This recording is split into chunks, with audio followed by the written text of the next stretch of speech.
আসসালামু আলাইকুম, আশা করি সকলে ভালো এবং সুস্থ আছেন। চলে আসছি হযরতপুর গরুর হাটে। আমরা আজ শনিবার। হযরতপুর হাটে কি রকম দাম আছে, বিশেষ করে আপনারা অনেকেই জানতে চাচ্ছেন যে ছোট গরুর দাম কি রকম, এটা জানার জন্য। তো আমরা ছোট একদম সিরিয়ালে সব একই সাইজের গরু আমরা একটু জানার চেষ্টা করব কি রকম দাম। ভাই আসসালামু আলাইকুম। ওয়ালাইকুম আসসালাম ভাই। আপনার নাম? মিস্টার অন্তর। মিস্টার অন্তর। কোন জায়গা থেকে আসছেন? জামালপুর থানা ভাই। জামালপুর থেকে আসছেন। কয়টা গরু নিয়ে আসছিলেন? এই যে 26টা ভাই। 26টা বিক্রি হয়েছে? 16টা। 16টা বিক্রি হয়েছে, এখন তাহলে 10টা আছে। 10টা আছে। আচ্ছা, এগুলা কি মানে কোরবানি দেওয়ার মতন গরু? দাঁতে এলে যে ভাই বয়স হয়েছে? হ্যাঁ ভাই। সবগুলোর বয়স হয়েছে? আচ্ছা, সব যোগ্য আছে এলে। সব যোগ্য আছে। আচ্ছা, আমরা এই গরুটা দেখতেছি, এটার আনুমানিক ওজন কিরকম হতে পারে? এটা 3.5 মণ ওজন আছে। বয়স বয়স আপনার 25 25 মাস আর কি, যেটা বলেন। দাঁত উঠছে নাকি? দাঁত দাঁত উঠছে। দাঁত উঠছে। আচ্ছা, এইটার আপনার আস্কিং প্রাইসটা কিরকম? হ্যাঁ চাওয়া চাওয়া দাম কত এটার? ভাই চাইছি মনে করেন সকালবেলা 25,000 and চাইতাছি 15-10। 1,15,10,000 দাম বলছে? 95 কোনো দাম পাইছি ভাই। দাম পাইছেন 95 পর্যন্ত। কত হইলে বিক্রি করবেন? 100 আচ্ছা, এই গরুর দাম হঠাৎ মানে এবার কি বাড়তি যাবে? ছোট গরু যাবে বাড়তে যাবে। সব হাটে দেখতেছি যে মানে গরুর দামটা এবার অনেক বাড়তি। কারণ এই গরুগুলোর দাম দর্শকরা আবার যারা ক্রেতা আছে তারা আশা করে 70-75 এরকম হলে ঠিক আছে, কিন্তু এবার ভাই লাখের উপর। সব জিনিসের দাম হ্যাঁ, বেশি। তা তো অবশ্যই। আচ্ছা, আমরা একটু সিরিয়াল দেখি। পরে লাল গোট, এটার বয়স হইছে? হ্যাঁ সব যোগ্য। সব যোগ্য। সব এগুলার যোগ্য। এটার ওজন কিরকম আছে? 3 মণ আছে। 3 মণ হবে এটা? এটা যাচ্ছেন কত? হ্যাঁ 2 কত যাচ্ছেন দর্শক? একজন ক্রেতা আসছে, আমরা একটু দেখার চেষ্টা করতেছি যে তিনি গরু দেখতেছেন।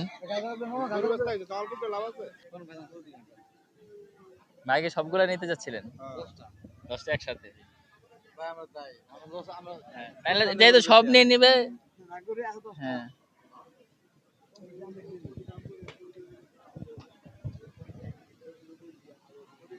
10টা আপনাদের কিরকম চাওয়া থাকবে? চাওয়া নাই ভাই, লোকসান 10,000 লোকসান হলে দিয়ে দাম ভাই।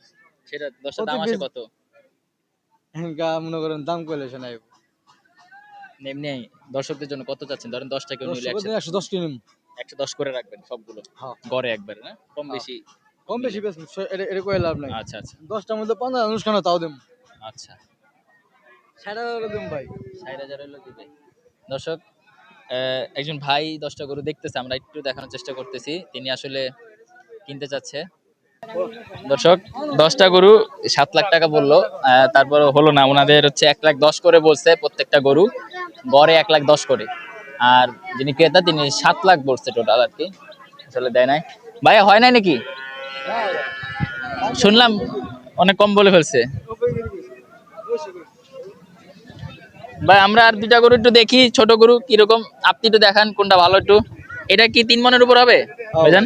এটা 3.5 মণ আছে। এটা এই কালো গরুটা দর্শক, এটা একটু ভাই একটু যদি চাপান। এটার ওজন চাচ্ছেন কত ভাই? এটা কত চাওয়া? আরে ভাই 10 আছে 10। 10। দর্শক 1,10,000 চাচ্ছে। তো এই ছিল মোটামুটি, আপনার আন্দাজ হয়তো পেয়েছেন যে ছোট গরুর দামটা আসলে কিরকম। আমরা যথেষ্ট চেষ্টা করতেছি। আসলে আজকে বৃষ্টি হওয়ার কারণে হাটে ঢোকার পরই পুরো মানে হাটই কাদা কাদা হয়ে গেছে, মানে দেখানো কিছুটা কষ্টকর। তারপর আমরা চেষ্টা করতেছি। তো ইনশাল্লাহ আপনারা এক এক করে প্রত্যেকটা ভিডিও আপডেট পাবেন, ছোট মাঝারি বড় গরু সবকিছুরই। তো আমাদের সাথে থাকুন, ইনশাল্লাহ দেখতে থাকুন। দর্শক, হযরতপুর হাটে বেশ সুন্দর সুন্দর গরু উঠেছে, তবে বৃষ্টির কারণে কিছুটা বাজার মন্দা বলতেছে। ক্রেতা বিক্রেতা যারা রয়েছে তারা বেশ গরু দেখতেছেন, সুন্দর সুন্দর গরু, এবং শাহিওল বলেন, হাসা বলেন, পাকড়া বলেন, বেশ কয়েক জাতের গরু কিন্তু রয়েছে এখানে। তবে ক্রেতা এখন কিছুটা আসলেও তুলনামূলক কম, কারণ সারাদিন যে পরিমাণ বিক্রি হয় তা কিন্তু বিক্রি হয়নি। এর মধ্যে দেখতেছি একটা সুন্দর হাসা গরু, পাকড়া গরু। আমরা চেষ্টা করবো এই গরুগুলোর দাম জানানোর জন্য। আসলে বিক্রেতাও যারা আছেন তারা সময় দিতে চাচ্ছেন না, কারণ যথেষ্ট বিক্রি হয়নি।